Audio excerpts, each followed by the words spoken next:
that was not what went on. But Connor, we talk about blowouts. So Bama beat Arkansas 52-3, and we'll break that down in the SEC championship part of our show. Um, but what do you think about teams now? It seems like now more than ever in college football, not in professional baseball, but in college football, running up the score is just what you do. So how do you feel about that?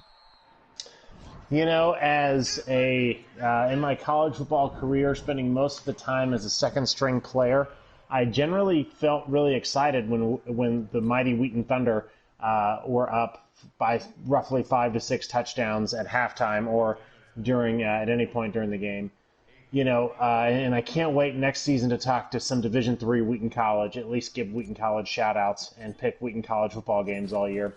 But you know, whenever we got in, right, it was never as a second string unit. It was never the question of, okay, we're just going to run the ball a bunch, this, that, or the other.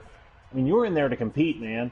You were in there to play, and you were in there to execute. So, I think if you're Alabama and you leave Mac Jones in all game and you're beating up on some team 90-9, okay, that's one thing. But if you got the second and third string players in, you cannot expect them to not try to execute and try to play.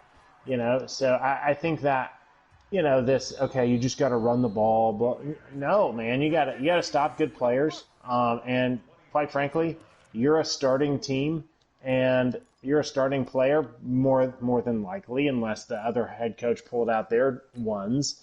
And it's two teams executing and playing ball. So I think that you can have some egregious type things that you do, and that's always something to just look out for. But you're just running offense, man. You're just running offense. I don't know how you feel about it, but I'm not. I'm not a oh, you gotta run the ball and milk the clock and that and the other.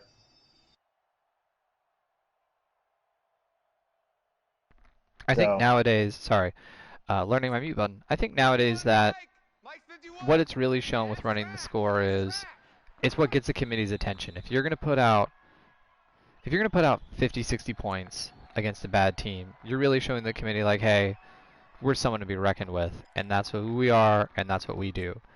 Um, but I agree. Arkansas had every chance to stop Alabama from scoring those 52 points, and they couldn't do anything about it. Same thing with Arizona against Arizona State. And you got to look at it. Did you, as a player, did you just quit? Did you give up? Or are they that much better than you? So it really comes from within, and the horse neighs in Mile High Stadium. It really comes from within, and what do you have made for yourself? So I'm all about running up the score in the sense of are you not competitive enough to stop it?